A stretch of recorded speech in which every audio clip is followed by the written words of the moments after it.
Hi guys, my name is Nonima Digela. Welcome to my YouTube channel. So today I want us to talk about Brigadier Gininda, the mask, the myth, and the murder. What Gininda never explained on the Senzomeyoa case, murder case. Okay, let's talk about that because what is this Sanala? Now, the image that broke the spell, let's deal with that first. For nearly a decade, in fact, for over a decade, not even nearly, for over a decade, South Africa has lived with one question that refuses to die. Who really killed Senzo Meyiwa? And why has justice taken so long? That was one question or a twofold question that refuses to die in South Africa. But today, we are not starting with the bullets. Let's let the bullets live. Okay, we are not talking ballistic or suspects. Let's let those ones lay low for a bit. We are starting with the face, or rather, the absence of that face. Let me put it that way. The absence of that face. That's what we are talking about. Because for years, one man placed himself the center of this investigation, loudly, confidently, repeatedly, while doing everything possible to remain unseen. That man is Brigadier. That man is no other than Brigadier Bongani Nicholas Gininda. That is who we are talking about. He's the man that self-declared savior of a cold case unit. If in their talker, please come here and tell me, where am I lying? Let us be clear from the onset, from the strategy. Let us be clear. Gininda did not quietly work in the shadows. He did not remain anonymous by choice of the media. He publicly positioned himself as the lead investigator, the man who cracked the Senzo Meyiwa investigation, the one who revived a dead investigation after years of inertia. That is what he put himself like it. His words, his posture, his testimony projected certainty. That is what he wanted us to buy into. And certainly in a country starved of justice, carries weight, Kesa. That carries weight. But here is where the contradiction begins. Loud voice, hidden face. We were like, for someone so vocal about success of the Senzo Meyiwa investigation, who cracked the case, for someone who's so central in the narrative, so confident in his conclusions, his very own conclusions. For someone like that, why was his face always concealed? Make it make sense. Court corridors, public movements, critical movements of exposure, again and again, a mask. He was hiding himself. Now, pause. Why was this man being a masked man? This is not an accusation. This is an observation. I think we all did observe this. Mask can mean many things. Health precautions, that was that. We gave him that when it was COVID. October 2020, when he appeared in court, when he was also in Boksburg court, when the accused first appeared in court. Yep. And was it the first or somewhere in those appearances in October 2020? October or November, somewhere there. But in 2020, when he appeared, there's a video of him where I have a picture of him with a mask. You will see it.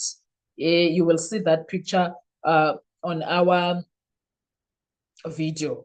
Tonton, yes. It can mean health precautions because it was COVID at that time. That mask can mean so many things. It can also mean institutional rules, personal safety. But wait, why is he going to think he's going to need personal safety? He cracked the case, Moss. Those people are sitting in jail. There's nothing they will do to him. So he cracked the case. Why mask yourself? Maybe it was standard procedure, standard operating procedure. SOPIK was like allowing him to do so. But the context matters most, right? And none of those on their own imply guilt, right? Anyway, context matters because Gininda was not an ordinary officer on routine duty. He was not. He was the face of the solution, yet paradoxically a faceless man. He was the face of the solution to the question South African had for years, Senzo Meyiwa murder case. Well, let's talk about the mask. At some point, the mask stopped being medical, right? The COVID shifted now. In ordinary times, a mask is nothing. But this was not an ordinary case. This was the murder of a national sports icon, a symbol of institutional failure, a case delayed for years, a trial watched by the entire country. In that environment, symbols take on power. And the mask stopped being about the health. It became a metaphor, a question, a provocation, not because of what it proved, but because of what it refused to explain. Mm-hmm. Now, the moment the country saw him, then something changed. Something changed. Before that change, there was a inspection in log. This man, Brigadier Gininda, made sure no one is going to see his face. I have that picture. You will see it there. When you start seeing this video, you will see him. He is wearing a police uniform. He is wearing what you call Batman vibes. He is doing Spider-Man vibes, Batman vibes. His face you can't see.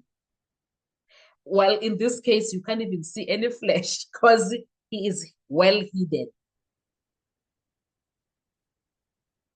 Then something changed.